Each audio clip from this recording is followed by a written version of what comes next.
नमस्कार दोस्तों, मैं हूं नरेश कुमार और आप देख रहे हैं द ग्लोबल टीवी शो। आज के इस वीडियो में हम चर्चा करेंगे कि इज़राइल इतना पावरफुल कैसे बना, इतना शक्तिशाली कैसे बना और इतना धनी देश कैसे बना। तो आइए वीडियो शुरू करते हैं। शुरू करने से पहले मैं आपसे रिक्वेस्ट करता हूं कि इस चैनल को सब्सक्राइब कर लीजिए, वीडियो को लाइक करें, शेयर करें।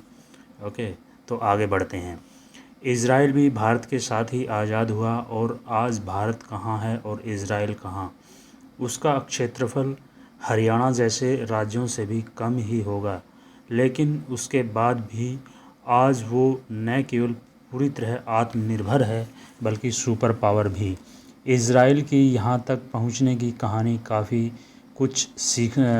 काफ़ी कुछ सीखने का मौका देती है। पहले विश्व युद्ध के पहले फ़लस्तीन ऑटोमन साम्राज्य का एक ज़िला था।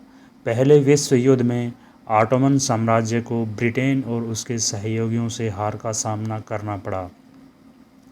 इसके बाद वो ब्रिटेन के कंट्रोल में आ गया।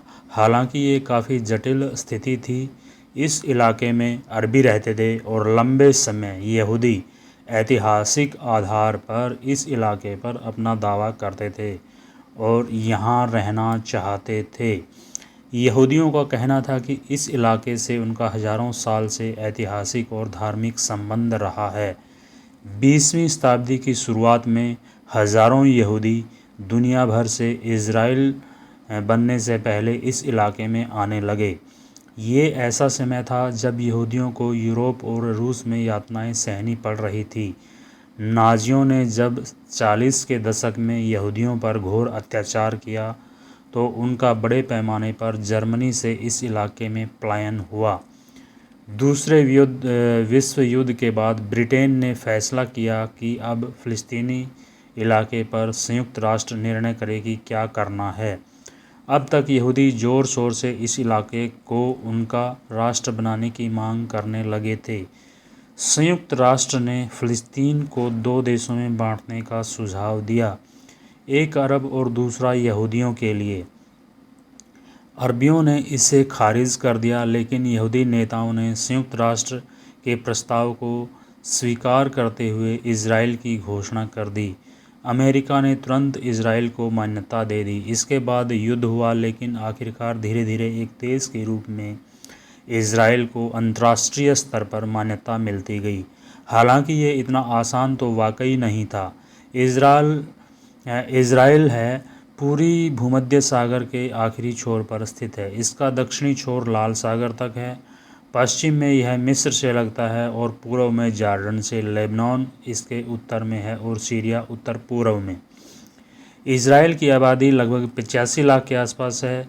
यहाँ ना तो ज़्यादा खनिज संपदा थी और न ही उर्वरक मिट्टी, ना तेल और ना ही अनुकूल हालात। लेकिन जिस तरह यहूदियों ने इस देश को बदलकर रख दिया और धीरे धीरे हर क्षेत्र में बेहतर बनाया, उसकी मिसाल पूरी दुनिया में दी जाती है। चाहे बात कृषि की हो या फिर साइंस रिसर्च की या फिर सैन्य अक्षमता की, इज़राइल ने किसी को ज़बरदस्त तरीके से प्रभावित किया। ओके, तब इज़राइल ने अमेरिका में संतरा, केरोसिन, स्टोव, नकली दांत बेचने की कोशिश की। तब दुनिया में कहा जाता था कि ये देश कभी अपने पैरों पर खड़ा नहीं हो पाएगा। लेकिन आज वो हाईटेक सुपर पावर है, सबसे ज़्यादा आधुनिक हथियार बेचता है, दुनिया की दवाओं के बहुत से पेमेंट उसके पास हैं, वो हर तरह की रिसर्च में बहुत आगे है। वो अपनी जीडीपी का 4.5% खर्च शोध पर करता है। उसने अपने देश में हर सेक्टर में ऐसा सिस्टम तैयार किया जिसे मिसाल माना जाता है। इज़राइल में हर नागरिक के लिए सेना में सेवा देना ज़रूरी है, चाहे महिला हो या पुरुष, उसे सेना में सेवा देनी ही होती है। इज़राइल के तकरीबन सारे ही नेता और प्रधानमंत्री सेना में काम करके ही सत्ता में आए, इसलिए वो सभी इज़राइल की सामरिक ताकत पर हमेशा ध्यान भी देते रहे। पश्चिम के देश मध्य पूर्व में एक ठिकाने के रूप में इज़राइल को सबसे सुरक्षित देश मानते हैं।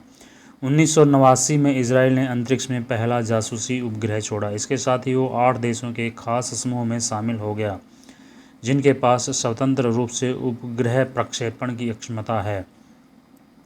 शुरुआत में कहा जा रहा था कि इज़राइल शायद ही इस क्लब में शामिल हो पाए, अब तो वो उपग्रह प्रक्षेपण के मामले में काफ़ी आगे निकल चुका है। कहा जाता है कि दुनिया भर में इजराइल के जासूसी उपग्रह का कोई जवाब नहीं।